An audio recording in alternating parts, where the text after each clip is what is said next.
The Chennai shopping mall శ్రావణ సంబరం KG sale nakshi jewellery Mela flat 50% of. నమస్కారం, welcome to I dream. ధర్మ మార్గం కార్యక్రమానికి స్వాగతం. నేను మీ విజిత.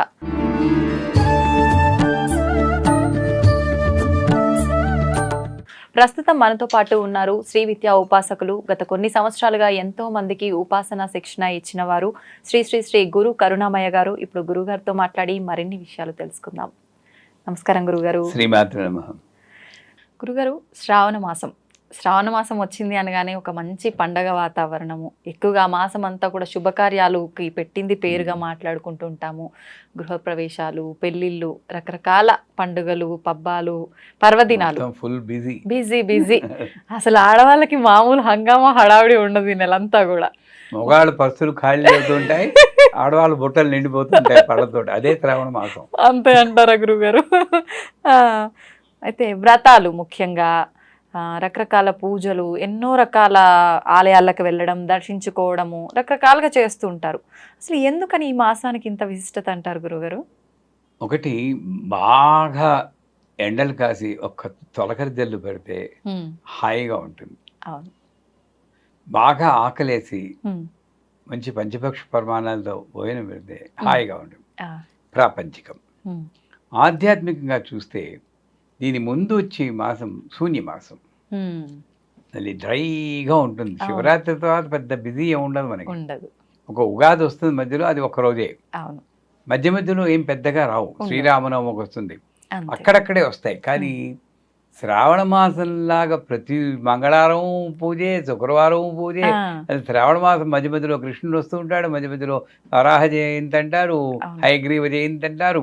ఆ రకంగా మొత్తం ఒక ఆధ్యాత్మిక వర్షం లాగా ఆ చైతన్యం కురుస్తుంది కదా. అందుకు శ్రావణ మాసం అంత విశిష్టత అంటారు. ఇంకోటి, ఏ పేరులోనైనా విశిష్టత ఉంటుంది. శ్రావణం అన్న పేరు శ్రవణంలో వచ్చింది. అది వేదానికి సంబంధించింది. వేదం అందుకే అపౌరుషేయం, వినదగిందే కానీ చదివిది కాదంటారు. విని నేర్చుకోవాలి. ఆ రకంగా చూస్తే వేదానికి సంబంధించిన జ్ఞానం శ్రావణ మాసంలో పూజలు చేయడం వల్ల మనకు లభిస్తుంది అని ఒక నమ్మకం ఉంది. ఇంకో రకంగా చూస్తే శ్రవణం మన వెంకటబాబు నక్షత్రం, విష్ణుమూర్తి నక్షత్రం. అటువంటి స్థితికర్త యొక్క నక్షత్రంతో కలిసినటువంటి పేరు కలిగిన శ్రావణ మాసం అనేటప్పటికీ అదంతా ఆధ్యాత్మిక లోటు లేదు. సంచేత ఇంకోలా చెప్పాలంటే, ప్రాపంచికుల్లో ఎంత వద్దన్నా అందరికీ కావాల్సింది ఏంటి? డబ్బులు. ఆ డబ్బులు ఇచ్చే లక్ష్మి, వరలక్ష్మి ఇక్కడే వస్తుంది. ఈ రకంగా చూసినా కూడా శ్రావణ మాసంలో అందరి దేవతలకు మనకి చాలా ముఖ్యమైన లక్ష్మీదేవి అక్కడ ఉంటుంది. కాబట్టి అటు విష్ణుమూర్తి, ఇటు పద్మనాభ సహోదరి కృష్ణుడు వస్తున్నాడు, విష్ణుమూర్తి వస్తున్నాడు, లక్ష్మీదేవి వస్తుంది. అందరి దేవతలు వచ్చిన ఆ మాసం కాబట్టి శ్రావణ మాసం అంత విశిష్టత. ఓకే. మరి ఇప్పుడు ప్రతి ఒక్క తిథి, ప్రతి ఒక్క వారము ప్రత్యేకతతో కూడుకున్నదని మాట్లాడుకున్నాం కదా గురు. ముఖ్యంగా సోమవారం, మంగళవారం, శుక్రవారం, శనివారం, ఈ 4 మాత్రం ఇంకా ప్రత్యేకంగా పూజలు చేస్తూ ఉంటాం. ఏ రకంగా చేయొచ్చు అంటారు? నన్ను అడిగితే నేను టోటల్ ఎగెయిన్స్ట్. ఏ రోజు భగవన్నామని చెప్పుకుంటావో ఆ రోజు అంతా కూడా విశిష్టతే. ఓకే, ఈవేళ బుధవారం అనుకోండి, శుక్రవారం చాలా మంచిది, శుక్రవారం పూజ చేయమంటాను. గురువారం టపిమంటే ఏ రోజు గ్యారంటీ కాదు. అంటే కాకపోతే కహీం హసకహ్రీం పగలహ్రీం పంచదశి మంత్రం. ఒక్కొక్క రోజుకి ఒక్కొక్క దేవత ఉంటుంది, ఎనర్జీ, అధిష్టాన దేవత. అలాగా కొంతమంది దేవతలు అధిష్టానంగా ఉన్నటువంటి ఆ రోజుని మనం పూజలు చేస్తే ప్రకృతి నుండి సపోర్ట్ ఎక్కువ వస్తుంది, మనకి ఫలితం బాగుంటుందని శాస్త్రం కూడా చెప్తుంది. ఆ రకంగా కొంచెం విశిష్టత ఉండొచ్చు. కానీ సోమవారం శివుడిది, శనివారం వెంకటబాబుది, శుక్రవారం లక్ష్మీదేవి, ఈ డివిజన్ మనం చేసుకున్నాం. అందరి దేవతలు ఒకడు, ఒకే దేవత పలు రూపాల్లో నన్ను రక్షిస్తుంది అన్న సిద్ధాంతమే సత్యం, శుద్ధ సత్యం. ఈ మధ్యలో ఈ శివుడు వేరు, విష్ణుమూర్తి వేరు, పార్వతీదేవి వేరు, లక్ష్మీదేవి వేరుని ఒక వెరైటీగా మనం భావిస్తున్నామే తప్పితే అన్నీ కలిపి ఈ శ్రీచక్రంలో బిందు స్థానంలో ఉన్న సర్వానందమయ చక్ర స్వామి ఆ దేవత ఉంది కదా ఆవిడే. అంచేత శ్రావణ మాసంలో ఇవన్నీ వదిలే వెంకటేశ్వర స్వామి కాబట్టి విష్ణుమూర్తి యొక్క ఇంకొక అవతారం కాబట్టి శనివారం నాడు వెంకటేశ్వర స్వామి పూజ చేస్తే మంచిది. రైట్. శుక్రవారం నాడు మన లక్ష్మీదేవి ఎలాగా ఉన్నారు. మంగళవారం నాడు మంగళగౌరీ దేవత కొత్తగా పెళ్ళైనటువంటి పెళ్లి కూతుళ్ళకి చాలా మంచిది అంటారు. నిజానికి చెప్పాలంటే గౌరీ పూజని పెళ్లిళ్ళలో చేస్తూ ఉంటారు. అవును గురుగారు. నమ్మకం ఉందా? ముహూర్తానికి ముందు అమ్మాయిని కొంతమంది బుట్టలో కూర్చోబెట్టి తెస్తూ ఉంటారు. మా పద్ధతుల్లో చేస్తాం. ఏది ఏమైనా ఆ గౌరీ పూజ ఎందుకు చేస్తారు? దంపత్ అభివృద్ధ్యర్థం అనే మంత్రతో కంకణం కడతారు తోరం అమ్మాయికి. ఆ గౌరీ సంసారాన్ని రక్షిస్తుంది, ఆ శక్తి ఇస్తుంది. అన్ఫార్చునేట్లీ ఈ రోజుల్లో నేను చెప్తూనే ఉంటాను, 9 గంటలకి ముహూర్తం అయితే మనం గౌరీ పూజ 6 గంటలకు మొదలెట్టుకోవాలి. ఒక గంట చెయ్యాలి. లలితా సహస్రనామం చదవాలి. అందరు ముత్తైదువుల్ని పిలవాలి. వాళ్ళందరూ కలిపి ఆ పూజలో పాల్గొని ఆ అమ్మాయికి బొట్టు పెడితే వీళ్ళ సౌభాగ్యం అంతా కలిపి ఆ బలం, సౌభాగ్య బలం, మాంగళ్య బలం అంటారు, ఆ మాంగళ్యానికి బలం చేకూరుతుంది. అంత ట్రెడిషనల్ వాల్యూతో కూడినటువంటి గౌరీ పూజని మన వాళ్ళు ముహూర్తానికి అరగంట ముందు మొదలెట్టి ఏదో తూతూ మంత్రాలతో కానిచ్చేసి పద పద పద పద అని తీసుకెళ్తారు హడావుడిగా. మరి అదే వాళ్ళు 2 గంటలు ఫోటోషూట్లు తీసుకుంటారు. ఒప్పుకుంటారా? నిజమే గురుగారు. ఇది ఒక కారణం, బలమైన కారణం. వివాహ వ్యవస్థ చిన్నాభిన్న అవడానికి కూడా ఇది ఒక కారణం. సో ఎనీవేస్ ఆ గౌరీ మరి పెళ్ళి అయ్యాక ఆ పెళ్లి కూతురికి శ్రావణ మాసంలో మొట్టమొదట సంవత్సరం, ఇది 5 సంవత్సరాలు చేయాలంటారు కానీ అట్లీస్ట్ మొట్టమొదటి సంవత్సరంలో మంగళగౌరీ వ్రతం అని చేస్తారు. ఇది పెళ్ళి అయిన వాళ్ళే చెయ్యాలి అంటారు. నన్ను అడిగితే పెళ్ళి అవని వాళ్ళు అదే మంగళగౌరిని కాత్యాయిని అని పేరుతో పిలిచి, అమ్మ నాకు మంచి భర్త దొరికేది చూడు. దేవత ఒక్కళ్ళేనర్రా, మనం కన్ఫ్యూజ్ అయిపోతున్నాం కానీ దేవత ఒక్కళ్ళే. అదే మంగళవారం నాడు పెళ్ళి అవని వారు కాత్యాయిని అన్న పేరుతో పూజ చేయండి శ్రావణ మాసంలోనే. అంతేగాని వీళ్ళే పూజ చేయాలి, వీళ్ళు పూజ చేయకూడదు, ఇలాగా సందేహాలతో కొట్టుకుంటున్నాం. మంగళగౌరి వ్రతం ఇలా చేసుకుంటూ పోతే శుక్రవారం నాడు చేసే పూజే ఏం పూజ? వరలక్ష్మి పూజ. సౌభాగ్య లక్ష్మీ బారమ్మ చాలా ఇష్టం. వాళ్ళందరినీ చూస్తే మాకు కూడా కనువిందు ఈ శ్రావణ మాసం. మగవాళ్ళకు కూడా చక్కగా అలంకారాలు కట్టుకుని గలగల పట్టుచీరలు, నగలు గలగల్లాడుతూ మంగళకరంగా కనిపిస్తారు అందరూ, ఆడవాళ్ళందరూ దేవతా స్వరూపులు. సో ఆ శ్రావణ మాసంలో పౌర్ణమి ముందు వచ్చేది శుక్రవారం నాడు అన్నారు. ఇక్కడ కూడా నేను శాస్త్రం మీద నాకు గౌరవం ఉంటే న్యాయంగా ఆ రోజే చేయాలి. పౌర్ణమి నుండి వచ్చే శుక్రవారం. వీళ్ళు దాన్ని అమెండ్ చేసి ఏదో ఒక రీజన్ చెప్పి ఏ శుక్రవారం పర్వాలేదు అన్నారు. నన్ను అడిగితే అన్ని శుక్రవారాలు వరలక్ష్మి వ్రతం చేసుకోమంటాను ఓపిక ఉంటే. అది కరెక్ట్ పద్ధతి. ఏదో ఒక శుక్రవారం చేయడం అనేది అంత మంచి కాదు. శ్రావణ శుక్రవారం పౌర్ణమి నుండి వచ్చే శుక్రవారం చేయలేదు, సరే మిగతా 3 శుక్రవారాలు చేయండి. అంటే శ్రావణ మాసంలో లక్ష్మీదేవిని పూజ చేయడం భాగ్యం. శ్రావణ మాసంలో వచ్చే శుక్రవారం నాడు, శుక్రవారం నాడు పూజ చేస్తే శుక్రుడు భోగకారకుడు. ఏ సంసారం ఇంతున్నా డబ్బు ఇంతున్నా 10 రూపాయలు ఉంటే 10 రూపాయలు అనుభవించే భోగమే భాగ్యం. ఆ 10 రూపాయల్లో 9 రూపాయలు అనుభవించి ఇంకొక రూపాయి దానం చేస్తే అది సౌభాగ్యం. రెండింటికి అంత తేడా ఉంది. ఈ రెండింటిని ఇచ్చేటటువంటి తల్లి వరలక్ష్మీదేవి. ఆవిడ్ని మనం ఈ శ్రావణ మాసంలో పూజ చేస్తాం. చూడండి ఎంత విశిష్టత ఉందో నిజంగా. అయితే ఇప్పుడు గురుగారు మీరు అన్నట్టుగా 3 వారాలు చేయకుండా ఒకటే వారమే చేస్తుంటారు. మళ్ళీ ఆ ఒక్క వారం కూడా వీలు పడని వాళ్ళు ఏదో ఒక వారం చూసుకొని పెట్టుకుంటారు. అలా చేయొచ్చు అంటారా? ఎలాగైనా సరే శుక్రవారం నాడు ఏదో ఒక వారం శుక్రవారం నాడు మనకి మనస్సు స్థిరంగా ఉండాలి. చాలాసార్లు మీకు చెప్పాం, ఇది చెయ్యాలి అని తపన ఉండాలి కానీ ఇది చెయ్యాలే అన్నట్టు చేయకూడదు. తప్పదు రెండింటికి అన్నట్టు. తేడా ఉంది. అవును గురుగారు. ఒక బర్డెన్ కింద భావిస్తూ చేయకండి. ఇది చెయ్యాలి అని తపన ఉంటే నన్ను అడిగితే ఎవరైనా ఉన్నారో లేదో నాకు డౌటే, కానీ శ్రావణ మాసంలో 4 శుక్రవారాలు చేసేయాలి. 4, 5 వస్తాయనుకోండి. ఆ 4 శుక్రవారాలు వరలక్ష్మి వ్రతాన్ని అసలైన అర్థం చేర్చుకుంటూ చేయాలి. మనకి పూజలు ఒక్క వ్రతం చేస్తే ఫలించాలి. వీళ్ళు మంగళగౌరి వ్రతాన్ని 5 సంవత్సరాలు చేయాలన్నారు. ఎందుకు? ఈ కొత్తగా పెళ్ళైనటువంటి పెళ్లి కూతురికి కొత్తగా సంసారంలో ఇవ్వడానికి వెంటనే ఇవ్వలేదు. ఈ గౌరీదేవి యొక్క శక్తి వల్ల మెల్లిమెల్లిగా ఈ పంచేంద్రియాలని మనం కంట్రోల్ చేసుకుని అక్కడ అడ్జస్ట్ అయ్యి బతకాలంటే 5 సంవత్సరాలు నువ్వు చేయాలను. 5 మంగళవారాలు కాదు, 5 సంవత్సరాలు అంటే 5 నాలుగు 20 అనుకోండి. అలాగా వరలక్ష్మి వ్రతం కూడా ఒక్కసారి చేస్తే మనకి ఫలితం ఇవ్వాలి. ఎందుకు మనకి ఇన్నిసార్లు లక్ష్మీ వ్రతం చేస్తున్నా మనకి ఆ భాగ్యం భోగం ఎందుకు కలగలేదంటే దాని అంతరార్థం తెలియకుండా చేస్తున్నాం అన్నమాట. ఏది ఎలా చేయాలో దాని విశిష్టత తెలుసుకుని ఆ తాదాత్మ్యంతో చేస్తే ఒక్క వరలక్ష్మి వ్రతంతో ఆ చారుమతి గల్లు ఈ అనుభవాలన్నీ మనం పొందొచ్చు. అది సత్యం. సాధ్యపడుతుందా గురుగారు ఈ కలియుగంలో అనుభూతులన్నీ చెందడం? ఇది సాధ్యపడుతుందా లేదా అని చెప్పడానికి నాకు శక్తి లేదు, కానీ డెఫినెట్గా అనుభవం అయితే కలుగుతుందండి. ఉదాహరణ తీసుకుందాం చూడండి. మీకు తెలుసు, మీ వరలక్ష్మి వ్రతం చేస్తూ ఉంటారు. ఆ వ్రతం ఎలా మొదలవుతుంది? ఏ వ్రతమైనా తర్వాత సెప్టెంబర్లో వినాయక చవితి వస్తుంది.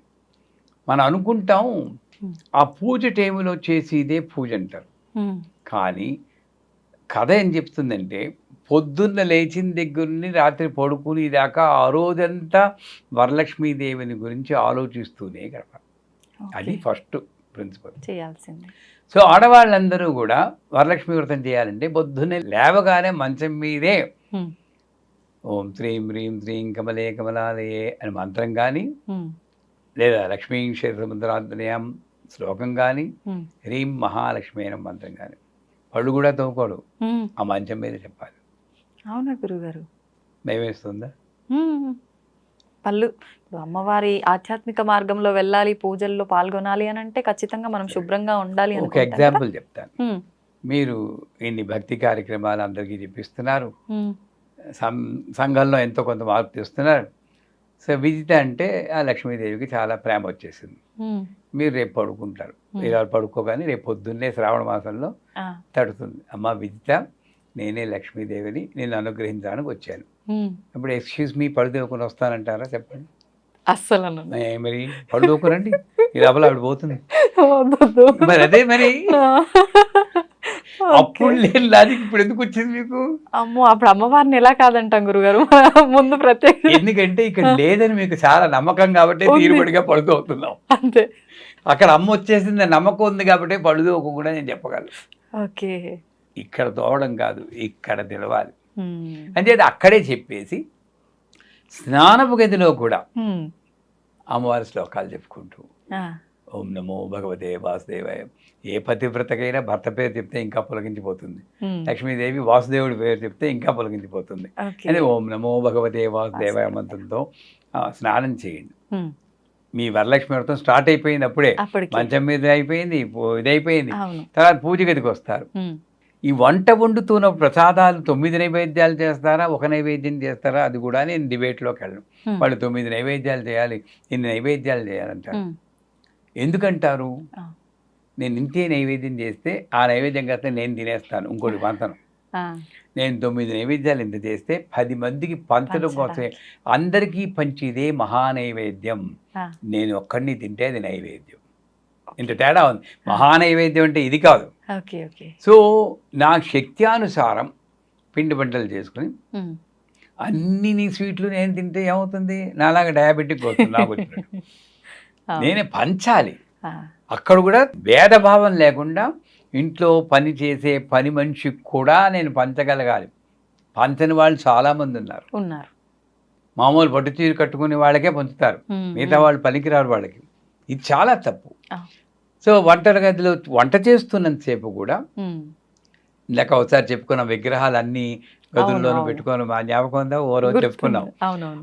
అలాగా ఆ విగ్రహం అన్నపూర్ణమ్మ అక్కడ ఉంటుంది కాబట్టి అక్కడ కూడా అన్నపూర్ణమ్మలో లక్ష్మీదేవిని చూస్తూ ఏదో ఒక శ్లోకం లక్ష్మీ అష్టోత్తరం కానీ లక్ష్మీ సూక్తం కానీ చెప్పుకుంటూ పోనీ మీకు రాదు యూట్యూబ్లో వింటూ. పెట్టేసేయండి, ఆడియో పెట్టండి, అది వింటూ కలిగి పెట్టండి, భగవన్నామం చెప్తూ కలిగి పెడితే అది అమృతం అవుతుంది. అది నిజమైన నైవేద్యం. ఓకే. బా చాలా టైం అయిపోయింది, వరలక్ష్మి వ్రతం ఇంకా ఎప్పుడు అవుతుందో ఏమిటో, మళ్ళీ నేను షూట్కి వెళ్ళిపోవాలి అనుకుంటూ చేస్తే ఆ చక్కెర పొంగల్లో ఎక్కడ మిమ్మల్ని అంటలేదు. అంటే ఆ చక్కెర పొంగల్లో ఎక్కడ నైవేద్యం, అది ఎనర్జీ ఎక్కడ ఉంటుంది? అవును. ఆ రోజంతా కూడా అన్నమాట. అందుకే వాళ్ళు క్లియర్గా చెప్పాడు, ఆ రోజంతా కూడా లక్ష్మీదేవిని గురించి ఆలోచిస్తూ ఉండాలి. అయిపోయింది. పూజ గదికి వస్తారు. పూజ గదికి వచ్చాక అక్కడ ప్రతి అంశము కూడా చాలా ముఖ్యం. పీఠం ఏర్పరచాలన్నారు. ఆ ఠా తీసేస్తున్నాం, పేట వేస్తున్నాం. అక్కడ ఠా అని ఎందుకు పెట్టాడంటే, ఠా అంటే సంస్కృతంలో నిలువు అని అర్థం. విఠల్ అన్న పదం ఎలా వచ్చిందంటే ఈంటి పెలిస్తే టల్ టల్ ఒక ఇటుక వేసి అక్కడ నిలబెట్టాడు. కాళ్ళు పడుతున్నాను అమ్మవారికి, అమ్మా నాన్నకి నిల్చొని ఆయన ఇది పట్టేకి వస్తా అన్నాడు. అంత గొప్పవాడు నామదేవ్. అదే ఈంటి ప్లస్ టల్ దాని మీద నిలుస్తున్నాడు ఎవరు? కృష్ణుడు. అంచేత విఠల్ అయింది అది. అంటే ఠ అంటే అక్కడ పీఠం స్థిరంగా. ఎప్పుడు పీఠం అవుతుంది? మీరు వేసేది పీట వేసినా హ్రీం మహాలక్ష్మే నమః, హ్రీం మహాలక్ష్మే నమః, హ్రీం మహాలక్ష్మే నమః ఆ చిన్న మంత్రం చదువుగా. అది చెప్తే వెంటనే నాకు కమెంట్లో వస్తాయి, హ్రీంకారం నేను చెప్పచ్చా అండి? చెప్పచ్చా గురుగారు? ఇంకోళ్ళు నేను తిట్టచ్చా అండి అని ఎవరు ఎందుకు అడగరండి? మంచి చేయమంటే అది చెప్పచ్చా అండి అంటారు. ఇంకోళ్ళని తిట్టచ్చా అండి ఎందుకు ఎవరు? చెడు మాత్రం మీరు చేసేస్తున్నాం, మంచి చేస్తూ చెప్తుంటే వినిపించుకోవట్లేదు, అందరూ చెప్పచ్చు.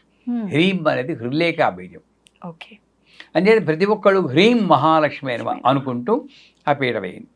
దాని మీద ఒక గట్టి అంచుగల వస్త్రాన్ని పరచాలంటారు. అక్కడ కూడా స్పెసిఫికేషన్ చెప్తారు. గట్టి అంచు అంటే నమ్మకం, మొక్కవో నమ్మకం. అంతేగాని ఇన్ని సంవత్సరాలు చేస్తున్నాను అయినా ఏమీ రావట్లేదు అనుకుంటూ నీరసపడుతూ కొంతమంది మన క్వశ్చన్లోనే వస్తుంటుంది. అది గట్టెంచే, అసలు అంచేలేదు, పోగులే లేవు దానికి. గట్టెంచి అంటే భగవంతుడి మీద ఉన్న నమ్మకం. ఈ మాత్రం భాగ్యం ఇచ్చింది. ఎంతమందికి దొరుకుతుంది పూజ చేసుకుని భాగ్యం? వంద.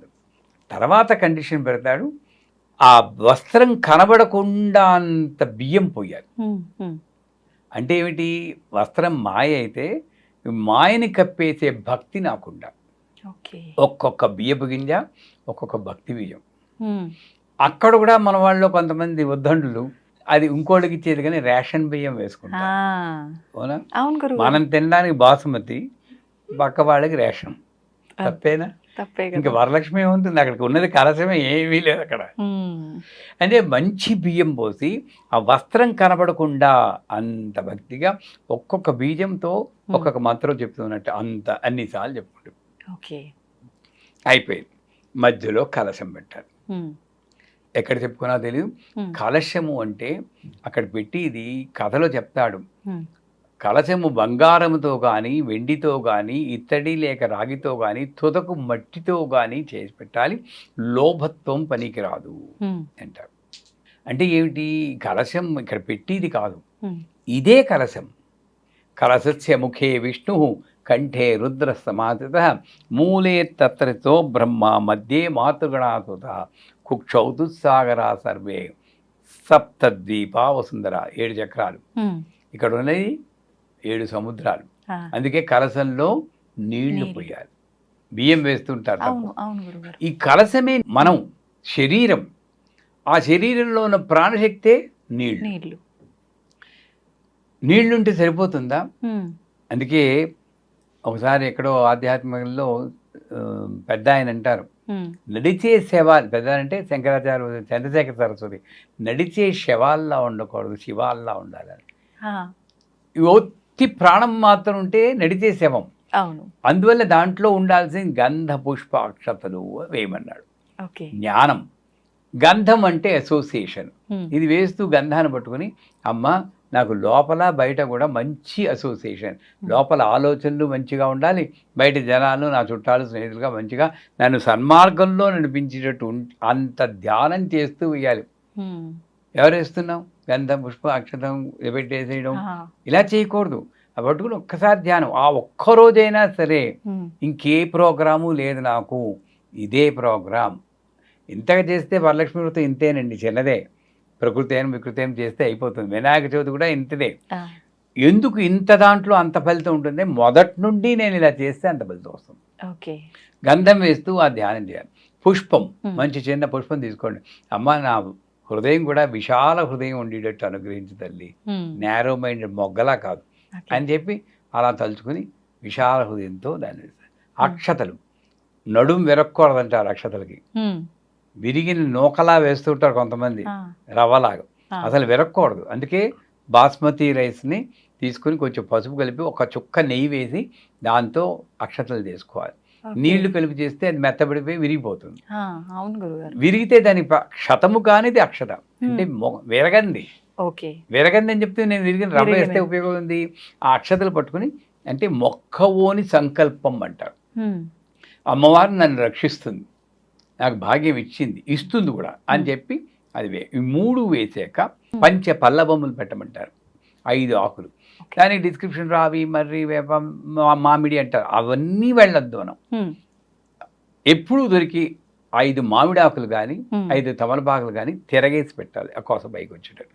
ఓకే. అదే 5 ఇంద్రియాలకు సంకేతం. ఉమ్, కూడా మనమే అక్కడికి వస్తున్నాం. అవును. ఇక్కడ ఉన్నదే దేహము, ప్రాణము, ప్రాణము. వాసనలు, ఆధ్యాత్మిక వాసనలు, ఇంద్రియములు వచ్చాయి. ఉమ్, దీని మీద ఒక కొబ్బరికాయని పెట్టాలి. ఇక్కడ కూడా పీచు తీసేయాలా, పీచు ఉంచాలా, ఆ, రెండూ కరెక్టే. పీచు తీసేది కరెక్టే, ఆ, పీచు తీయకపోవడం కరెక్టే. అలా నేను ఎలా పీచు గురుగారు? తీయను, ఉమ్, కానీ తీసేవాడు తీస్తే 3 కన్నులు కనబడతాయి. ఉమ్, ఆ కళ్ళు కనబడడం కోసం తీస్తారు వాళ్ళు. అంటే అది కళ్ళు మూసుకుపోయి కళ్ళు కనపడడం అంటారా? నేను పీచు ఉంటే అందంగా కనపడుతూ కాస్త రవికి ఒకటి బాగా పెట్టద్దని నేను. రెండూ కరెక్టే. ఓకే. వాళ్ళది తప్పు కాదు, నాది తప్పు కాదు. ఆ, సో ఎంత ముఖ్యమైందంటే ఆ కాయకి ఎక్కడ బొల్లి లేకుండా పూర్తిగా పసుపు రాయాలి. ఓకే. ఇంత తీసుకోవడం, ఇలా ఇలా పులివేయడం అలా చేయకూడదు. ఆ, బాగా దట్టంగా పసుపు సౌభాగ్యం బాగా నిండా పెట్టి ఉమ్, కళ్యాణ తిలకం దిద్దా. ఓకే. మీకు 2 అమ్మాయిలు అన్నారు కదా, ఆ, ఆ దిద్దుతూ అమ్మా నా పిల్లలకి మంచి భర్త ఎప్పుడు కళ్యాణ వయస్సు వస్తుందో ఉమ్, అప్పుడు మంచి భర్త లభించేటట్టు నీకు కళ్యాణ తిలకం దిద్దుతున్నాను కదా, ఉమ్, వాళ్ళకు కూడా కళ్యాణ తిలకం దిద్ది యోగ్యతను నాకు కల్పించు. చూడండి ఎంత అర్థం. ప్రార్థన చేసుకోవచ్చు అవును, అవును. అనుకుంటూ కళ్యాణ తిలకం దిద్దా. అది ఆత్మ సంకేతం. దీని మీద మన సమోసాలాగా మడత పెట్టి చేస్తారు కదా, అవును. దాని సమోసా అయినా మడుపు ముడుపు మడుపు. ఆ మడుపు ఆ, అలా మడిచి రవికని వెంటనే సమోసా మీద పోతుంది దృష్టి. అలా మడిచేసి అమ్మవారికి ఆ వస్త్రాన్ని లాగా పైన పెడతాం. అదేంటే ఓ రూపు వస్తుంది అనమాట. ఉమ్, ఇప్పుడు నాలో ఉన్నటువంటి శరీరమే, నాలో ఉన్నటువంటి శక్తే ఉమ్, అక్కడ పెడుతున్నాం. అందుకే కథలు చెప్తాడు, కలశం మీద అమ్మవారిని ఆవాహన చేయాలంట.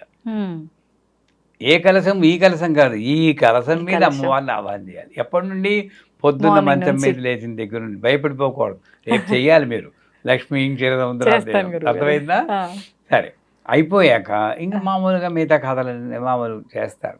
ఉమ్, చేశాక 9 పోగులు గల తోరణం కట్టుకోండి. 9 ముళ్ళు వేసి 5 పోగులు 9 పోగులు కొంటారు. అక్కడ కొట్టుకుంటూ చచ్చిపోతూ ఉంటారు. అది ఇది కరెక్ట్, ఇది కరెక్ట్, ఏదో ఒకటి 5 పోగులనే వేసి ఆ, 9 ముళ్ళు వేసి కట్టుకోండి. ఓకే. ఎందుకు?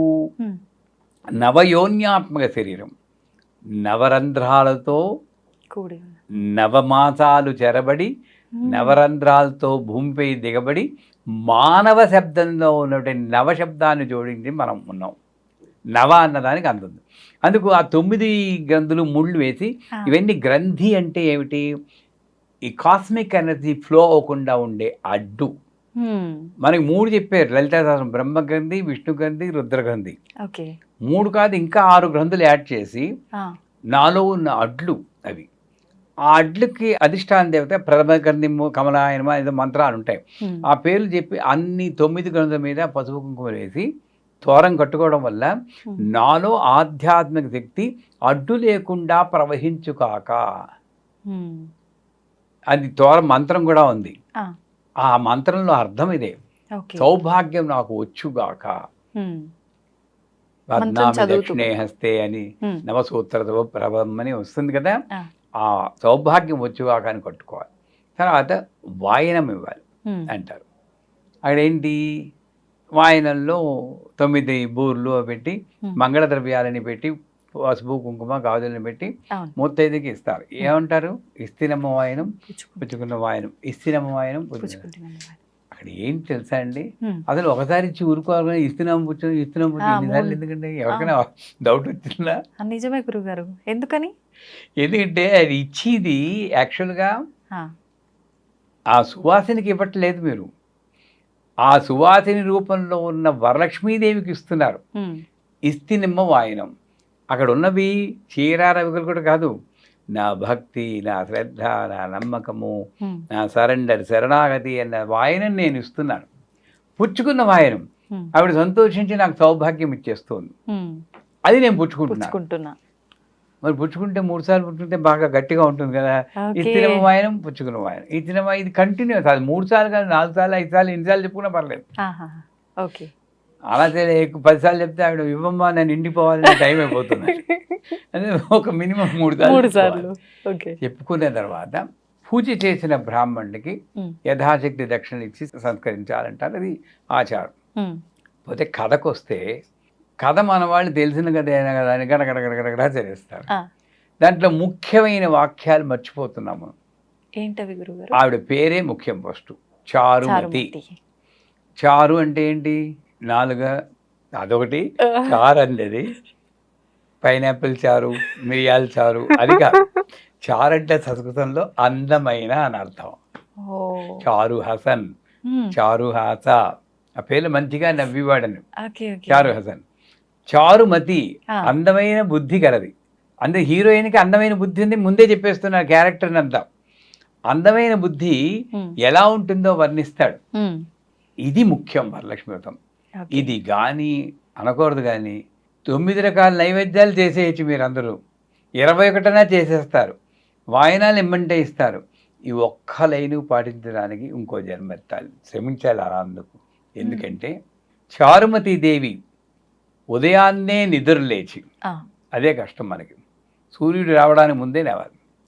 గయ్యాళిగాక మితముగా సంభాషించు, ఇది కూడా కష్టం, ఇంకా కష్టం వస్తుంది.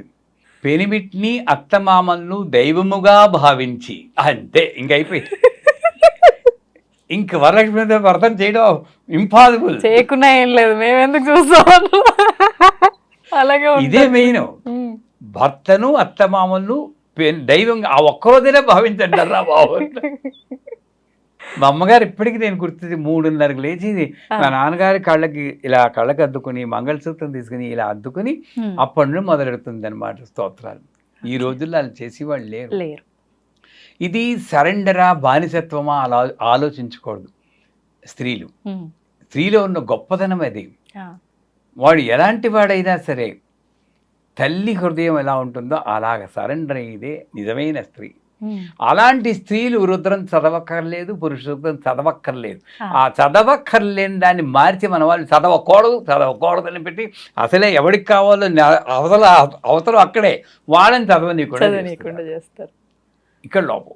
అంచేత గయ్యాళిగాక మితంగా సంభావించు, భర్తను పెనిమిటిని అత్తమామను దైవంగా భావించి వాళ్ళు నమస్కరించి, ఇంత మంచిగా ఉంటే ఎవరికి నచ్చదండి. ఆవిడ కాళ్ళలోకి వచ్చేస్తారు, నేను నిన్ను అనుగ్రహిస్తాను అలా చెప్పేస్తుంది. అక్కడ ఇంకోటి, తనకొచ్చిన కల్ని ముందు భర్తకి అత్తమామలకు చెప్పి వాళ్ళ అనుమతి తీసుకుని వచ్చిన స్నేహితులకి చెప్తుంది, చెలికెత్తలకి చెప్తుంది. అంటే స్వార్థం లేదు అక్కడ.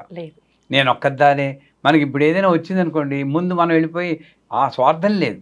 చెలికెత్తలు చేస్తారు, సరే పూజ చేస్తారు అందరూ. అక్కడ కూడా పౌర్ణమికి ముందు వచ్చే శ్రావణ శుక్రవారం ఎప్పుడు వచ్చినా అని ఆతృతతో ఎదురు చూస్తున్నారు. వాళ్ళు ఉత్సాహంతో ఎదురు చూస్తారు, మనం బెంగతో ఎదురు చూస్తాం. ఏవి ఎలా చేస్తానో ఏమిటో ఇంతమంది అవునవును. చేశాను అనుకుంటాం.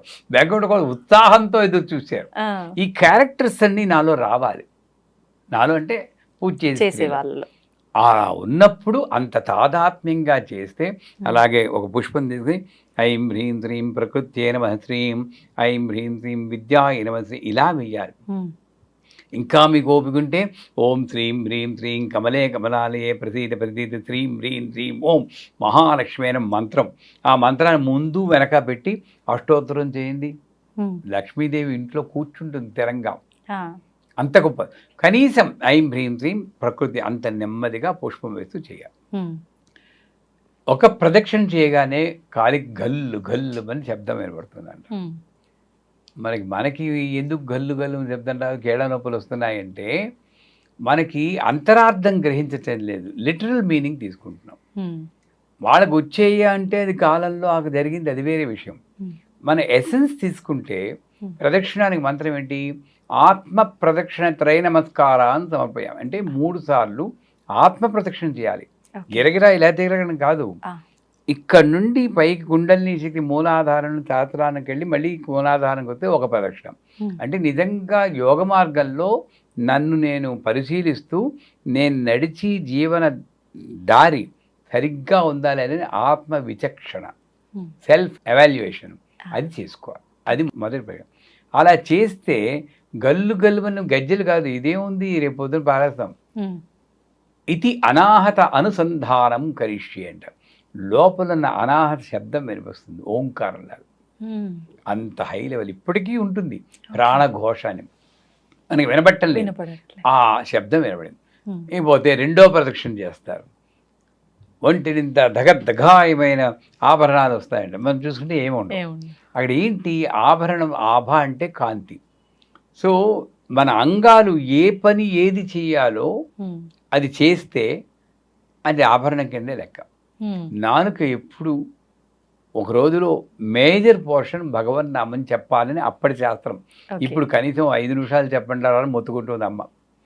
అందుకే బిల్వమంగడు ఆ రోజుల్లో రాశాడు, జిహ్వే రసజ్ఞే మధుర ప్రియత్వం సత్యం హితన్వా పరమం వదామి అవర్ణయేదా మధురాక్షరాణి గోవింద దామోదర మాధవేది. అంటే రసమెరిగిన నాలుక అది ఇది మాట్లాడి ఎందుకు నీ జీవితాన్ని వ్యర్థం చేసుకుంటావు? 3 పదాలు ఉన్నాయి, గోవింద దామోదర మాధవ. 3 పదాల్లో ఒక్క పదం చెప్తే నీ జన్మ చరితార్థం అవుతుంది. ఒక నాలుగుకి అంత వాల్యూ ఇచ్చాడు విలువంగళ్ళు. ఈ దేహాన్ని ఎంత ఉపయోగిస్తున్నాం? బొద్దులు లేతే మనం అరుస్తుంటాం కదా. ఇలా అరవకుండా నాలుకని కొంత భాగమైనా సరే అమ్మవారి స్తోత్రమో ఏదో స్తోత్రం, ఇది ఆభరణం. ఇలాగ ప్రతి ఇస్తూన చెయ్యి ఆభరణం. ఇది గాజులు. ఇస్తూన చెయ్యి ఎప్పుడు వింటున్నది, ఇది దుద్దులు. ఇలాగా ఆలోచిస్తే ప్రతిదీ ఆభరణమే. అటువంటి ఆధ్యాత్మిక చైతన్యం వచ్చింది. 3వ ప్రదక్షిణ చేస్తారు. వాళ్ళని ఇళ్ళకి తీసుకువెళ్ళడానికి గుర్రాలు ఏనుగులు పూల్చిన బంగారు రథాలు వస్తాయంట. అంటే స్త్రీలందరికీ అది స్వార్థం అని అన్ను, భర్త కన్నా ముందు వెళ్ళిపోవాలనుకుంటారు అందరూ. అంటే ఇది ఒక రకంగా ఏంటంటే మన సమాజం భర్త లేని స్త్రీని అంత లోకుగా చూస్తుంది కాబట్టి ఆ స్థితి అంటే భయం. వీళ్ళని తప్పుపట్టను, సమాజాన్నే తప్పుపడతాను, భయంకరంగా చూస్తారు వాళ్ళు. మానవత్వం లేదు ఈ స్త్రీలకే. మళ్ళీ ఇదే స్త్రీయే, అవునా అంటే ఒప్పుకుంటారు. ఆ స్థితి నాకు రాకూడదని భయపడుతుంది అంతేగాని ధూమావతి అనే దేవత కూడా ఆవిడే. అంచేత ఇళ్ళకి తీసుకెళ్ళడానికి గుర్రాలు ఏనుగులు పులిచిన రథాలు చేయంటే సౌభాగ్యవతిగా భర్త ఒళ్ళో తలపెట్టుకుని దైవనామస్మరణ చేస్తూ హాయిగా అలా వెళ్ళిపోయే సౌభాగ్యం వస్తుంది. ఇది రథం. అది బహు కొద్ది మందికి వస్తుంది. అటువంటి సౌభాగ్యాన్ని ఇచ్చేటువంటి వరలక్ష్మి వ్రతం ఈ చెప్పిన విధంగా మనం ఇక మీదట వచ్చి శుక్రవారం నాడు ప్రతి స్త్రీ చేయగలిగితే కొంత కాబట్టి కొంత అర్థం చేసుకుంటూ ఆ భావనతో చేస్తే, తర్వాత ఇది అయిపోగానే వాయినాలు ఇస్తారు. ఆ వాయినాలు ఇచ్చేటప్పుడు కూడా బుట్టలో బత్తాయి పళ్ళు పెట్టుకుని ఉసురు ఉసురుమంటూ మెట్లెక్కి వెళ్తారు. ఏం లాభం? ఆడికి వెళ్ళాక ఆ స్త్రీకి కాళ్ళకి పసుపు రాస్తున్నప్పుడు అమ్మవారి కింద భావించి రాయాలి. ఆవిడ మాట్లాడకుండా ఉండమన్నాను ముందే. ఓకే. ఇలా కూర్చోవాలి విగ్రహంలాగా. గంధానగానే వీళ్ళు ఇలా అంటూ ఉంటారు. ఏముంది అక్కడ? అవేర్నెస్ ఎక్కడ ఉంది? అరటిపండు దగ్గర నో అంటూ ఉంటారు. ఇంక సువాసన దేవతా రూపం ఎక్కడుంది? అమ్మలక్కలాగా ఉంటారు. అలా కాకుండా అమ్మ నువ్వు దేవతని స్మరిస్తూ దేవతలా నా ముందు అని గంధం మెల్లిగా రాయాలి. అరటిపండు తీసి కింది పెదవికి ఇలా తగిలించాలి. ఇది కరెక్ట్. తినిపించేసేయకూడదు. ఆ పువ్వులని చెప్పి వాడు కరెక్ట్గా ధ్యానం ఉంటే మీరు ఇలా పీకేసి హింస పెట్టేది దాంట్లో దొప్పుకుంటారు. ఏమిటి అంత తెలీదు. ఆ పువ్వులు తీసుకెళ్ళి ఒళ్ళో పెట్టాలి, వస్త్రాలు ఒళ్ళో పెట్టాలి. చివరగా ఇక ఏ మాటలు మాట్లాడకూడదు. పశువు రాస్తున్నా మీ అబ్బాయికి పెళ్లి కూతుందా, మీ అక్కడ తీస్తుంది, చీర బాగుంది అంటారా లేదా? నేను తప్పట్టకండి, నన్ను ఇలాగే చేస్తున్నారు. అందుకే వరలక్ష్మి వ్రతాలు ఉత్తిన నామకే వస్తాయి. ధ్యానంతో హ్రీం మహాలక్ష్మి హ్రీం మహాలక్ష్మి ఆవిడ చేయాలి, ఈవిడ కూర్చోవాలి. చివరగా ఒళ్ళో అమ్మవారి ఒళ్ళో తలబెట్టి మంత్రసిద్ధిర్భూయాత్ అనే మంత్రం. మంత్రసిద్ధిర్భూయాత్ అంటే నేను ఏ స్తోత్రం చెప్తున్నానో అది ఫలించేటట్టు అనుగ్రహించు తల్లి. పోయి సంస్కృతం రాదు, తెలుగులో చెప్పండి. ఈనాడు పూజ చేస్తున్నానమ్మా, అది ఫలించేటట్టు అనుగ్రహించు తల్లిని అమ్మని పట్టుకున్నట్టు అలా పట్టుకుని తలపెట్టాలి. ఇది సువాసిని పూజ. చేయమని అందరు నేను ఈసారి చేస్తాం గురుగారు. ఒకసారి ఇలా చేస్తే వరలక్ష్మీదేవి అంటే అష్టలక్ష్ములతో కూడిన మహాలక్ష్మి మన ఇంట్లో ఉంటుంది, అందులో సందేహం లేదు. తప్పకుండా ఈసారి మీరు చెప్పినట్టుగానే పాటిస్తాము, చేస్తాం గురువుగారు. నెక్స్ట్ టైం మీరు వచ్చిన తర్వాత మాట్లాడుకుందాం. ధన్యవాదాలు గురుగారు. నిజంగా చాలా మంచి విషయాలు ఎంతో అర్థవంతంగా మా అందరికీ అర్థమయ్యి మేమందరం విని పాటించే విధంగా చెప్పారు. ధన్యవాదాలు గురుగారు. గురుగారు, క్వశ్చన్ ఏంటంటే మనం ఇంతకుముందు కూడా చాలాసార్లు మాట్లాడుకున్నాం, కానీ చాలామంది చాలా రకాలుగా ప్రస్తుతం చెప్తున్నారు. మళ్ళీ ఒకసారి ఇంకా డీటెయిల్గా తెలుసుకోవాలనిపించింది. బ్రహ్మ ముహూర్తం అయితే బ్రహ్మ ముహూర్తంకి చాలా విశిష్టత ఉంది అని చెప్పి, ఏంటి ఆ విశిష్టత? మళ్ళీ ఆ సమయంలో మనం చేయాల్సిన పనులు కొన్ని ఉన్నాయి, చేయకూడని పనులు కొన్ని ఉన్నాయి అని చెప్పి అంటుంటారు. అసలు ఏంటి ఆ పనులు? బ్రహ్మ ముహూర్తం అనేది సూర్యోదయానికి ముందర. ఆ లెక్కలేవో కొంతమంది అరగంట అంటారు, కొంతమంది 30 అంటారు, 3:30 గంటలు అంటారు. అది ఏదేమని సూర్యోదయానికి ముందర. ఎందుకంటే కాలాన్ని బట్టి మనం చెప్పాలి. ఇప్పుడు ఐటీ ఫీల్డ్ బిజీగా ఉంటారు, రాత్రి యుఎస్ కాల్స్ అటెండ్ అవుతారు. వాడు నేను 3:30కి లేమంటే ఏం చేస్తారు? చేత మధ్య మార్గంగా చెప్పుకోవాలంటే సూర్యోదయానికి ముందర ఓ అరగంట ముందర అనుకోండి. ఆ టైంలో బ్రహ్మ ముహూర్తం అంటారు. బ్రహ్మకే, సృష్టికర్త బ్రహ్మకే ఆయన ఒక మంచి ముహూర్తంలా తీసుకున్న అంటే ఎంత శక్తివంతంగా ఉంటుంది. బ్రహ్మ ఏం చేస్తాడు? సృష్టి చేస్తాడు. అంటే మనలో సృజనాత్మక శక్తి ఎక్కువ రావడానికి. మన లైఫ్ చూడండి, పొద్దున్న లేవగానే కడిగిన మొహాన్నే కడగడం, తాగిన కాఫీ తాగడం, కట్టిన చీర కట్టడం, అదే స్టూడియోకి రావడం, అదే వీడియోస్, ఇంకోటి రొటీన్ అయిపోయింది. ఒక సృజనాత్మక శక్తి అన్నది ఇది నేను కొత్తగా ఇవాళ చేసాను తృప్తిపడి అనేది వెనక్కి తిరిగి చూసుకుంటే ఎప్పుడో కానీ కథలు మనకి కొన్ని సందర్భాల్లో ఏదో వింత జరిగినట్టు. ఇందులో వెనక్కి తిరిగి చూసుకుంటే మన జీవితాలని, మీకు పెళ్ళయిందో లేదో తెలియదాకా, పెళ్ళైతే మీ జీవితంలో భర్త, పిల్లలు, స్టూడియో, ఐ డ్రీమ్స్ ఇవే ఉంటాయి తప్పితే విజిత అన్నమ్మాయి మీ దీని బొమ్మరిల్లో సిద్ధార్థ్ చెప్తాడు, నేను వెనక్కి తిరిగి చూస్తుంటే నువ్వే ఉన్నావు నాన్న అంటాడు. అంతే, మనందరం సిద్ధార్థులమే. అవును. ఇది వెనక్కి తిరిగి చూస్తే నేను ఉండను, నా పిల్లలు, నా భర్త, నా భార్య, నా వర్క్ అని. అదే సృజనాత్మక శక్తి మాట అటుంటే అసలు నేనే లేను. అలాంటి వాడికి ఒక సృజనాత్మక శక్తిని కలిగించడానికి అనువైనటువంటి సమయం. ఎందుకన్నారు? యోగపరంగా చూస్తే సూర్యుడి యొక్క కిరణాలు, తెల్ల కిరణాలు భూమిని తాగినప్పుడు మాయాశక్తి వస్తుందని అంటారు. ఎర్ర కిరణాల వరకు పర్వాలేదు, అంటే ఎరుపెక్కిన అరుణోదయం అంటారు చూడండి, అప్పుడు పర్వాలేదు. తెల్లబడింది అనుకోండి మాయ వస్తుంది. మీరు గమనిస్తే సూర్యోదయానికి ముందరే ఒక అరగంట ముందు లేవండి, మీకు ఏమీ తోస్తుంది, అబ్బా అలా ఉందాం అనుకోండి, లేదా బయటికి వెళ్ళి అలా అనిపిస్తుంది. అదే సూర్యుడు తెల్లబడ అమ్మో పని మనిషి ఇంకా రాలేదు, లేట్ అయిపోయింది. ఎందుకు వస్తుంది అది? అవును. తెల్లబడేటప్పటికి మనకి మాయ, అంటే ప్రాపంచికంలో పడిపోతాం. మాయ అంటే ఏమిటి? ప్రాపంచికంలో పడతాం, ఇంకా వేరేదేది తోచదు. అంచేత నేను అసలు చెయ్యాల్సిన పని ఏదో ఒకటి ఉంది, నేనైనా మీరైనా భూమి మీదకి వచ్చాక, ఇది కాదు, అది నాకు గుర్తు చేసే సమయమే బ్రహ్మముహూర్తం. నేనెవరిని, నేను ఎందుకోసం వచ్చాను, నేను కొత్తగా ఈ ప్రపంచానికి ఏం తేగలను. ఓషో అని ఒక ఆయన ఉన్నారు, పేరు విన్నారా?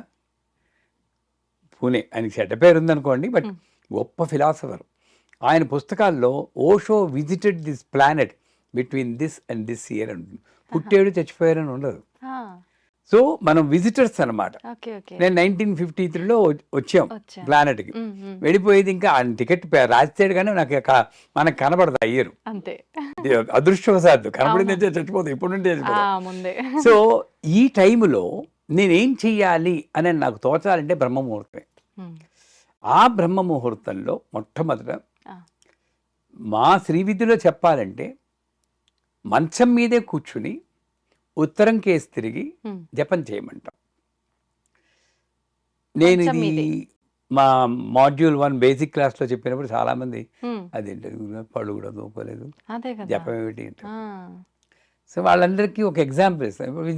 విజిత గారు, మీరు మహాభక్తురాలు, పడుకుని ఉంటారు, మహాలక్ష్మి వస్తుంది, అమ్మ విజిత లేమ్మ, నేనే మహాలక్ష్మిని, నేను అనుగ్రహించడానికి వచ్చానంటే మీరు వెంటనే కాళ్ళు పట్టుకుని లక్ష్మీ క్షీర సంరాధనయం అంటారా? ఎక్స్క్యూజ్ మేడం, నేను బ్రష్ చేసుకుని వస్తారంటారు? చెప్పండి. లేదు, వెంటనే మనం అమ్మవారిని, అయ్యో బ్రష్ చేయకుండా అయినా పాక శ్లోకాలు చెప్తున్నారు, సాక్షాత్తు అమ్మవారే వచ్చింది. మరి అదే అంచేత ఏంటి అంటే, నేను మంచం మీద నుండి కిందకి దిగేరంటే ఈ కాలు పెట్టగానే నేను ఎవరినైతే భూదేవిని అంటున్నానో ఆ భూదేవిని తంతున్నాను. అవును. అందుకే ఒక శ్లోకం చెప్పుకుంటాం, ఓమోస్కలిత పాదానాం ముమిరే అవలంబనం త్వయి జాతాపరాధానం, అమ్మ తెలిసే తంతున్నానమ్మా. ఏం చేయను, కిందకి దిగపోతే నా సంసారానికి నేను చేయలేను. త్వయి జాతాపరాధానం త్వమే తస్మాత్ కారుణ్య భావేన రక్ష రక్ష మహేశ్వరి అని లెంపలేసుకుని దిగుతాం. అంచేత సిన్లెస్ స్టేట్, పాపరహిత స్థితి ఏమైనా ఉందంటే అది మంచం మీద. ఆ మంచం మీద జపం చేసుకుంటే అవుతుంది. మననాత్ త్రాయితీతి మంత్ర. గురువు ద్వారా ఏదైనా మంత్రాలు వచ్చుంటే ఆ మంత్రాలన్నీ మనం అసలు బ్రహ్మముహూర్తంలో నిశ్శబ్ద ధ్యానం వల్ల చాలా మంచిది. గోల లేస్తే గోలే కదమ్మా, బయట గోల లోపల గోల అంతే.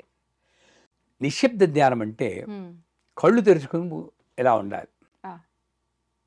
కళ్ళు మూసుకుంటే మనం ఊహకు మళ్ళీ అమ్మవారు కనబడింది, మెరుపు తీగలు కనబడ్డాయి, అదిరిపోయింది, డామ్ డామ్ శబ్దాలు, ఇవన్నీ వస్తాయి, ఇవన్నీ ఊహలేమని. నిశ్శబ్దంగా ఇలాగ నాకు ఇవ్వబడిన సంసారం, నాకు ఇవ్వబడిన ఇల్లు, ఇవన్నీ అక్కడ గోడకి రంగులు వెలిసిపోయి ఉంటాయి, అది చూడగానేంటి రంగులు వేయించాలి అనుకుంటాం, అవన్నీ దాటాలి, ఇలా చూడాలి. లోపలికి వచ్చేస్తుంటాయి, డిస్టర్బెన్స్ కాదు, ఎలా చూడాలి అంటే ఏంటి, నా మనస్సుని అదుపులో పెట్టుకోవడానికి అనువైనటువంటిది నిశ్శబ్ద ధ్యానం. సో బ్రహ్మ ముహూర్తంలో మొట్టమొదటి చేయాల్సింది నిశ్శబ్ద ధ్యానం. కానీ ఆలోచనల్ని మనం కంట్రోల్ చేయలేం కదా గురువు, ఎంత నిశ్శబ్దంగా ఉండాలన్నా కూడా వచ్చేస్తూనే ఉంటాయి.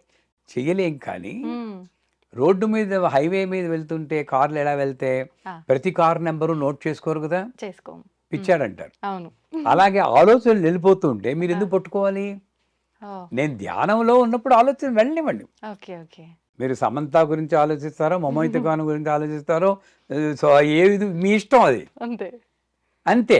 అది సమంత, ఇవిడ మమోహిత ఖాను, ఇవిడ మహేష్ బాబు అని గుర్తిస్తేనే నేను మలిన పడుతున్నాను, అంటే నా మెడిటేషన్కి భంగమైంది. వాళ్ళు మంచివారే, మనం మళ్ళీ పడిపోం, నా మెడిటేషన్కి భంగమైంది. అందుచేత ఏం చేయాలి, వాళ్ళందరూ వస్తుంటే వాళ్ళు కూడా దేవతా స్వరూపాలే అయిపోయింది. ఇంకా నేను చేస్తుంది ఆ ఒక్క ఆట ఆడిస్తుంది అమ్మవారు. నేను ఇలా కూర్చొని అమ్మా నేను ధ్యానం చేయాలంటే అప్పుడే వస్తాయి, నువ్వు అంటావు ఒలికి పడతావా అని చెప్పేసి పాటలు వస్తాయి మనకి. అది దాటాలి, అంటే దాన్ని ఆపేయాలి అనుకోవడం ఇది ఆపాలంటే కోమాకి వెళ్ళాలి, అంతే కదా, అంతే. అప్పుడు కానీ ఆగదు, అది వద్దు మనకి. అలా చూస్తూ ఏ ఆలోచన వచ్చినా సరే ఎంజాయ్ చేస్తూ అలా ఉంది. ఇది నిశ్శబ్ద ధ్యానం. దీని తర్వాత గురువు మంత్రం ఇస్తే ఆ మంత్రాన్ని మీరు జపం చేయాలి. ఆ. లేదు అంటే ఓం నమో నారాయణాయ విష్ణుమూర్తి. Hmm. మనకి పార్టీలు ఉంటాయి కదా, కాంగ్రెస్, ఆ. బీజేపీని. విష్ణుమూర్తి పార్టీ అయితే ఓం నమో నారాయణాయ, శివుడు గారి పార్టీ అయితే ఓం నమ శివాయ. ఏం చేస్తాం, మరి తప్పదు. అంతే. ఎవరికి ఇష్టం వచ్చిన పార్టీ వాళ్ళ లీడర్ పేరు వాళ్ళు చెప్పుకుంటారు. ఇక్కడ కూడా రాజకీయాలు. మనకి బాబోయ్, వాళ్ళ అత్తగారులు, మామగారులు, వాళ్ళ కొడుకు, వీడు మేనల్లు వాడు, మనకి ఏదైతే ఓ జీవితం ఉందో ఆ దేవుళ్ళకి అంటగట్టేసి అంతే. మనం ఆనందపడిపోతూ ఉంటాం. అవును. సో ఎవరికి ఆనందం కలిగించే మంత్రాన్ని, లేదా ఓం హ్రీం హౌం నమ శివాయ అని ఉంది, ఆ మంత్రమైనా చెప్పుకుంటే Hmm. ఆ సమయంలో నమ్మకం. మన మతం అంటే ఏంటి? నమ్మకం. నమ్మకం. మతం అంటేనే నమ్మకం. మన నమ్మకం ఏంటంటే దేవతలందరూ కూడా ఉత్తర దిశగా బయలుదేరుతూ ఆ సమయంలో ఏ జీవులు లేచి కూర్చుని జపం చేస్తున్నారో, భగవద్ ధ్యానం చేస్తున్నారో వాళ్ళని ఆశీర్వదిస్తారు. Hmm. అంటే వాళ్ళకి రూపాలు ఉన్నాయో, పైన అక్షతలు పడ్డాయో అవన్నీ మనకు అనవసరం. అవును. నాస్తికులు చెప్తారు, అయితే నక్షత్రాలు పడ్డాయా నా మీద, అది వేళాకోళం చేస్తారు. అవును. అదేమిటంటే వాళ్ళ భాషలో చెప్పాలన్నా కూడా ఆ టైంలో ఒక నేచర్లో ఒక రకమైన ఎనర్జీ ఉంటుంది. Hmm. ఆ ఎనర్జీ మనల్ని ఉత్తేజపరుస్తూ ఉంటుంది దైవికంగా. ఆ. ఆ ఉత్తేజం మనకి మంచిది. అంటే 72,000 నాడులు ఉత్తేజమై Hmm. ఒక రకమైన రిలాక్సేషన్ పొందుతాం. Hmm. మరి ఇప్పుడు ఇంత ప్రత్యేకత ఉన్న ఈ సమయంలో, మనం అంత శక్తివంతమైన సమయంలో మనం అంతే విధంగా మంచి పనులు కనుక చేస్తే ఆ శక్తి ఇంకా ఎక్కువ మనకి లభించే అవకాశం ఉంటుంది కదా గురుగారు. మరి ఎలాంటి పనులు చేయాలి అప్పుడు మనం? అప్పుడు చెప్పానుగా, జపం చేయాలి, జపం. జపం చేసుకోవాలి. లేదా గ్రంథ పఠనం, మంచి గ్రంథం ఆ. ఏదైనా తీసుకొని మరి అప్పుడు కాస్త మొహాది కడుక్కొని గ్రంథ పఠనం చేసుకోవచ్చు. మా గురువు గారు ఏం చేసేవారు, ఆ. పొద్దున్నే లేచి, ఆయన చూడండి తెలివైన వారు చేసే పని, పొద్దున్నే లేచి ఆ టైంలో కంప్యూటర్ ముందు కూర్చుని Hmm. అలా తనకి ఏం తోస్తే అదంతా అమ్మవారి గురించి టైప్ చేసేవారు. ఆహా. ఆయన తాపత్రయం అంతా దైవీభవం ఆయన కట్టారు. ఆహా. ఆయన తాపత్రయం అంతా జగత్తుకి ఇవన్నీ ఈ విషయాలు తెలిసి తెలియచేయాలి. బాగుపడాలి అని. ఓకే. అయిపోయి సూర్యుడి పైకి వచ్చేసే కానీ పడుకుంటున్నాడు, మళ్ళీ 8 గంటలు లేచిపోయారు. ఆహా. మరి నిద్ర ఆపుకోవద్దు కదా, అవునవును. 2:30, 3కి లేచిపోయేవారు. ఆ. ఆ టైంలో హాగా జపం చేసుకునేవారు, గ్రంథ పఠనం బోల్డ్ ఓకే. పుస్తకాలు చదివేవారు. సూర్యుడు అయ్యి ఒక 6:30 అయిపోగానే కొంచెం ఒక్క కునుకు తీసి 7:30 ఆ ప్రాంతం లేచేవారు. ఆహా. సో ఆ గ్రంథ పఠనం, ఈ జపం, ఈ 2 చేయడం, లేదా నిశ్శబ్దం 3, 3. అది చేస్తే మంచిది. Hmm. ఇకపోతే మా పీఠంలో Hmm. ఆ టైంలోనే మొత్తం అన్నీ అయిపోయాక పూజ కూడా చేస్తూ ఉంటాం, ఆహా. రుద్రాభిషేకం చేస్తాం. ప్రతినిత్యం ఉంటుందా గురుగారు? ప్రతినిత్యం Hmm. ఏకాదశ రుద్రాభిషేకం చేస్తాం. ఆహా. సహస్ర లింగాలకి, స్ఫటిక లింగాలు ఉన్నాయి, ఆ. ఆ సహస్రలింగాలకి ఏకాదశ రుద్రాభిషేకం ప్రతిరోజు ఆ బ్రహ్మ ముహూర్తంలో చేస్తాం. అదే చెయ్యాలని లేదు, భగవద్ ధ్యానంలో 3 రకాలు ఉన్నాయి: జపము, పారాయణ, అర్చన, తర్పణ, హోమం. ఈ 5 3 Hmm. ఆ బ్రహ్మ ముహూర్తంలో చేస్తే మంచిది. జపం ఇందాక చెప్పాం, అవును. పారాయణ ఏదో ఒక గ్రంథ పఠనం, అవును. భగవద్గీత చదువుకోండి, రామాయణం చదువుకోండి, లలిత సహస్రం చదువుకోండి. లేదా అర్చన, Hmm. అభిషేకం చేసుకోండి, ఓ చిన్న పూజ చేసి అది స్నానం అది చేశాకే ఓకే. ఇది చెయ్యండి. Hmm. ఆ బ్రహ్మ ముహూర్తంలో చేస్తే ఇందాక చెప్పినట్లు దేవతల యొక్క శక్తి కూడా Hmm. మనకి తోడై అనేక అనుభవాలు పొందుతాయి. అంతేగాని బ్రహ్మముహూర్తంలో చేస్తే మీ కోరికలేని తీరిపోతాయి అలా చెప్పుకోకూడదు. ఆ. ఈ అసలు కోరికలే లేని స్థితికి వస్తారు. ఆ. మనకి కోరిక తీరితేనే ఆనందపడతా ఉంది ఎందుకు? అవును. అవును. Hmm. ఇప్పుడు భోజనం చేస్తే ఒక శక్తి వస్తుంది. అవును. ఈ మోడర్న్ లైఫ్లో ఓ చిన్న క్యాప్సూల్ వేసుకుంటే అంతే శక్తి వస్తుందన్నారా లేదా? అవును, వస్తుందన్నారు. అవును. సో అలాగా నేను ఏ స్థితికి వెళ్తే నాకు అసలు కోరికే లేకుండా మహాతృప్తిగా ఉంటాను, Hmm. అటువంటి స్థితి. అదే సమయంలో నాకు ఈ యొక్క వాక్ సిద్ధి, మా పవర్ ఆఫ్ మేనిఫెస్టేషన్ అంటారు, నేను అనుకున్నది అవడం, ఇవన్నీ కూడా వస్తాయి. Hmm. అంచేత యోగ మార్గంలో కొంతమంది సంగీత సాధన, ఆ. సంగీతం నేర్చుకుంటున్నారు. ఆ. అప్పుడు వాళ్ళు సంగీత సాధన చేయడానికి అనువైన సమయం కాకపోతే మీరు అనొచ్చు పక్కవాడు పడుకుంటే మీరు ఆడ కేకలెడితే ఎలాగని, వేరే విషయం. దానికి అనువుగా ఉంటే ప్రదేశం బాగుంటుంది. సంగీత సాధన. ఆ రోజుల్లో ఆ టైంలో మొలలోతు నీళ్ళల్లో కూర్చుని సాధన చేయమనేవారు. ఆహా. శంకరాభరణం సినిమాలో కూడా ఆ, చూస్తారు, ఆ. నీళ్ళల్లో కూర్చోబెట్టి సంగీత సాధన. ఎందుకంటే ఆ టైంలో ఈ కంఠం అలసిపోదు కదండి. రాత్రి అంతా ఒక 7 గంటలు రెస్ట్ రిలాక్స్ అవుతారు. తీసుకుంటారు, అవును. బాగా రెస్ట్లో ఉంటుంది. అవును. పొద్దున్న ఎప్పుడో మధ్యాహ్నం చేస్తానంటే అరిచి ఓపిక అరిగిపోయి ఉండదు. ఉంటుంది. అవును. ఆ టైంలో కంఠం బాగుంటుంది. నెంబర్ 1. వాతావరణంలో నాకేమీ డిస్టర్బెన్స్ ఉండదు. ఉండదు, పిన్ ప్రశాంతంగా. Drop silence. ఎప్పుడైనా నేను లేచి చూసారా పొద్దున్న? ఆ, ఆ? లేదు చూసాను. లేస్తా. ఇంకా అలాంటప్పుడు విలేజ్ లో అయితే ఇంకా చాలా బాగుంటది. అప్పుడే కోయిళ్ళు కూ కూ కూ కూ అవును. ఉంటే అసలు దురదృష్టవంతులు అన్నీ పోగొట్టుకునేవాళ్ళు. పోగొట్టుకుని. బ్రహ్మముహూర్తంలో లేవని వాడు. ఆ. ఏం అక్కర్లేదు, అది పూజ ఇవన్నీ వదిలేయండి. హాయిగా బయటకు వచ్చి అనండి ఒక్కసారి. దాని ఏ ప్రశాంతంగా కారు బయటికి తీసుకో. రాదు, పొల్యూషన్ ఉండదు. అవును. అవునా కాదా? నిజమండి. సౌండ్ పొల్యూషన్ లేదు, అవును. ఎయిర్ పొల్యూషన్ లేదు. లేదు. ఆ టైంలో మీరుంటే ఆరోగ్యం కూడా బాగుపడుతుంది. దేవుడి మాట ఉంటుంది, ముందు ఆరోగ్యం బాగుపడుతుంది. ఫ్రెష్ ఎయిర్ గాలి. అప్పుడు యోగా చేసినా కూడా మంచిదే. యోగాసనాలు వేస్తారు కొంతమంది. నేను చిన్నప్పుడు వేసేవాళ్ళం, 20 అప్పుడే యోగాసనాలు వేసేవాళ్ళం. శీర్షాసనం, హలాసనం, ధనురాసనం ఇవన్నీ అప్పుడు వేస్తే బాడీ బాగా ఫ్లెక్సిబుల్గా ఉంటుంది, ఫ్రెష్గా ఉంటుంది, కనుక ఫోకస్ బాగా ఉంటుంది. అంచేత టూకీగా చెప్పాలంటే నువ్వు ఏ ఉపాసన చేయదలుచుకున్నావో, గాన ఉపాసన కానీ, నృత్య ఉపాసన కానీ, పాండిత్య ఉపాసన కానీ, దైవ ఉపాసన కానీ, ఏ ఉపాసన యోగోపాసన కానీ చేస్తే ఆ టైంలో మీరు ప్రాక్టీస్ చేస్తే చాలా మంచిది. అందుకే విద్యార్థులను కూడా పేరెంట్స్ లేపి చదువుకో, పొద్దుగాల తెల్లారుజామున చదువుకుంటే బాగా గుర్తుంటుంది అనేవారు. ఎందుకంటే చూడండి, రాత్రంతా మేలుకుని చదవడం ఒకటి, రాత్రి పెందరాడే పడుకొని అవును. పరీక్షలప్పుడు పొద్దున్నే 3:30, 4 గంటలు లేచి చదివితే చాలా బ్రహ్మాండంగా ఉంటుంది. ఉంటుంది. మా అమ్మగారు అలాగే లేపేవారు. లేచి ముందు మొహం కడిగి కూర్చోాలనేది. ఆ కూర్చుంటే ఫ్రెష్గా ఉంటుంది. అది మొదట మొరాయిస్తుంది. ఊగేవారు కదా ఇలా నిద్ర వచ్చి ఉంటుంది. ఫస్ట్ 4 days ఉంటుంది. మా నాన్నగారు వెనక అనేవారు. ఆ నాన్నగారు భయంతో అనేవారు.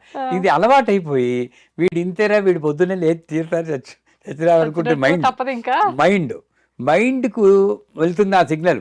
వెళ్ళి ఇంకా 3:30, నేను ఇప్పుడు కూడా 3:30, 4 కల్లా మెలకు వచ్చేస్తుంది. నాకు ఆ చిన్నప్పుడు మెలకు వచ్చిందే నాకు ఇప్పుడు అలవాటు అయిపోయింది. అంతెందుకండి, ఇక్కడ నుండి అమెరికా వెళ్తారా? అవును. అమెరికా వెళ్తే ఏంటి, మనకి రాత్రి వాళ్ళ పగలు. చచ్చినట్టు మన పగల్లో అక్కడ పడుకుంటున్నావా లేదా, మన రాత్రిలో వాళ్ళు మేలుకున్నావా లేదా. అంటే ఏంటి, నాకు తెలియాలి. నా చేతుల్లోనే ఉంది మైండ్. అదే మాస్టర్. పరమహంస యోగానంద రామకృష్ణ పరమహంస అంటే కాకుల్లా బతికే మనం ముందు హంసల్లా మారి తర్వాత పరమహంసలా మారాలి. మైండ్ చెప్పినట్టే వెండం కాదు, బానిసలు. ఇది చూడండి, ఒకసారి చెప్పినట్టున్నాను మీకు, ఈ హైదరాబాద్, బెంగళూరు నగరాల్లో వాకింగ్కి తీసుకెళ్ళాలి కుక్క పిల్లలు. ముందు దర్జాగా వస్తాడు, అని వెనకాతల కుక్క ఉంటుంది, ఇలా పట్టుకుని వస్తాడు. కొంచెంసేపు కుక్క ముందు ఉంటుంది, వీడు వెనకాతల వెళ్తాడు. మనం అనకూడదు కానీ అలా చెప్పారు. మైండ్ ముందుంది, నేను వెనకాల అది చెప్పినట్టు వెళ్తూ ఉంటా. అలా ఆగితే ఆగుతున్నాను నేను. అవును. అదేదో వెళ్తే కవర్లో తీసి వేసుకుంటున్నాను. ఏం కర్మ చెప్పండి ఇదంతాను. సో అట్లాంటి లైఫ్ కాదు. బ్రహ్మముహూర్తంలో లేస్తే ఆ మైండ్ మన కంట్రోల్లో ఉండి నేను ఒక మాస్టర్ అవుతాను. నేను చెప్పినట్టు వినాల్సిందే ఇంద్రియాలు. నేను అన్నం పెడితే తినాలి, ఏళ్ళకి పెడితే ఏ వేళకి పెడితే ఆ వేళ తినాలి. ముందు పరాయిస్తుంది. న్యూజిలాండ్లో ఉన్నప్పుడు 10 రోజులు నేను ఉపవాసం ఉన్నాను. అంటే దసరాల్లో ఉండి రోజుకి ఒక, అంతా వెరీ పనిలేండి, అదొకటి తర్వాత చెప్తాను. ఓ గ్లాసులు పాలు తాగేవాడు రోజు, ఇంకేం తినలేదు అంతే. రాత్రి మొట్టమొదటి 3 రోజులు మాత్రం చాలా బాగా వేసింది. మా ముందే మా ఆవిడ, మా పిల్లలు ఆవకాయ అన్నం అది కలుగుంటే, ఎందుకు అనవసరంగా అందరికీ అనౌన్స్ చేసాను ఉపవాసం అని. సో అలా అలా అలా అలా తర్వాత నుండి ఒకటి గమనించాను, 4వ రోజు అసలు అనిపలేదు. అస్సలు ఇంకా దాని జోలికి వెళ్ళలేదు. మైండ్ వీడింతే, నాకేం పెట్టడు, రాత్రి 10 గంటలు ఓ గ్లాసు పాలే అని సెటిల్ అయిపోయింది. అయిపోయి 10వ రోజు అయిపోయాక 11వ రోజు అన్నం పెడితే నేను తినలేదండి. ఇంత తింటే ఎక్కువ. అలవాటైపోయింది ఇంకా అదే. అలవాటైపోయింది. ఆ, దాని తర్వాత నాకు వచ్చింది ఏంటంటే పుణ్యం, డయాబెటిక్, షుగర్ వచ్చింది. అయ్యా, న్యూజిలాండ్లోనే షుగర్ వచ్చింది. ఆహాహా. అంటే మరీ అంత కటిక ఉపవాసం ఉండకూడదు. ఉండకూడదు. ఏదో కాస్త తీసుకుంటే పర్వాలేదు కానీ మరీ అందులో అక్కడ దేశం కాని దేశం, ఆ, అక్కడ వాతావరణం వేరు, అవును. అటువంటిది. అంచేత బ్రహ్మ ముహూర్తంలో ఉమ్, నేను కానీ లేచి సాధన చేస్తే ఇప్పుడు చెప్పిన సాధనలు అవును. నా మైండ్ నా కంట్రోల్లో ఉంటుంది. నా మెయిన్ అక్కడే. అందుకే ఆకాశంలో చుక్కలు లెక్క పెట్టవచ్చు, ఆ, తివిరి ఇసుమున తైలంబు తీయవచ్చు. అంటే ఇసకను పట్టుకుని ఇలా ఇలా పిండేసి నూనె వస్తుంది. సాధ్యమేనా గురుగారు? అదైనా సాధించవచ్చు. అంత కష్టమైనా కూడా. నాస్తికుడైన రాజు ముందు ఉమ్, దైవ స్తోత్రాలు చేసి వాడిని మెప్పించవచ్చు. ఇది అదుపులో ఉంచుకోవడం మాత్రం సాధ్యం కాదు. కరెక్ట్. అది అదుపులో ఉంచుకోవాలంటే బ్రహ్మముహూర్తంలో లేండి. లేవాలి. ఉమ్, మరి చేయకూడని పనులు ఏమైనా ఉన్నాయా? చెయ్యకూడని పనులు ఏంటి? ఉమ్, అప్పుడే ఇంకేమున్నాయండి? నాకు నా యొక్క ప్రాపంచికానికి కానీ ఆధ్యాత్మిక కానీ అడ్డొచ్చే పనులు. నా దృష్టిలో పాపం అంటే అదే. హా, ఎవరు లిస్టే లేదు. ఉమ్, చేయకూడదు పనులు. అప్పుడు వచ్చి నెట్ఫ్లిక్స్ తీసి ఉమ్, నిన్ననే సినిమా వచ్చింది ఓటీటీలో అని ఆ సినిమాలు చూస్తూ ఉంటారు. అవును, అవును. అటువంటి చేయకూడదు. ఉమ్, గట్టిగా మాట్లాడడం. ఉమ్, ఆ రోజు లేచిపోతారు కొంతమంది, అవును, అవును. కానీ ఈ వంటింట్లోనూ అటు ఇటు తిరుగుతూ గట్టిగా కేకలేస్తారు. అదేమవుతుందంటే వాతావరణంలో, ఒక నిశ్శబ్ద వాతావరణంలో ఉమ్, ఒక యోగం ఉంటుంది. అది ఓంకారంతో సమానం అంటారు. ఆ, ఆ శబ్దం, అన్ని శబ్దాలు ఓంకారంలో లైవతే, ఓంకారం నిశ్శబ్దంలో లైవతే, నిశ్శబ్దానికి అవతల అమ్మవారు ఉందంటారు. ఉమ్. ఇది అసలు. ఈ సత్యం తెలుసుకుంటే అది తెలుసుకుని కేకలు అరుపులు లేకుండా ఉమ్, ప్రాపంచికమైనటువంటి విషయాలు తక్కువ చేస్తే, ఆ, అంటే ఏమిటి, ఆమ్, మ్, కంప్యూటర్ మీద పని చేసుకోవడాలు అవును. అలాంటివన్నీ కాకుండా ఉమ్, అదేంటి భుక్తి, ఆ భుక్తులన్నీ పక్కన పెట్టాలి. ఆ, నాకు నేనుగా ఒక జీవిగా నేను ఉద్ధరింపబడడానికి ఏం చేయాలి, ఇందాక చెప్పాను కదా, అవును, అవును. అటువంటివి చేస్తే మంచిది. నెంబర్ 2, ఇందాక చెప్పినట్టు కేకలు అరవటం. పెట్టడాలు కానీ ఉమ్, గట్టిగా అరవడాలు లాంటివి చేయకూడదు. ఉమ్, నెంబర్ 3, ఉమ్, నేను లేచేసాను కదా అని కొంతమంది పక్క మీదే ఉమ్. అటు ఇటు దొల్లుతూ ఉంటారు. మీరు ఆ, గమనించారు లేదు? అవును, అవును. లేచిపోయాను లేస్తారు కానీ మంచం నుంచి దిగరు. దిగరు, ఉమ్, దొల్లుతూ ఉంటారు. అవును. ఇటువంటి బద్ధక పనులు, బద్ధకాన్ని ప్రేరేపించే ఎటువంటి పనులు ఉమ్, మనం చేయకుండా ఉంటే మంచిది. బాగుంటుంది. అంటే బ్రహ్మగారి యొక్క ముహూర్తంలో నేను ఆయనకి తగినట్లు నేను ఉండాలి. నా చర్యలు ఉండాలి. ఉమ్. సంతోషం గురుగారు, చాలా చక్కగా వివరించారు. ధన్యవాదాలు. ఒక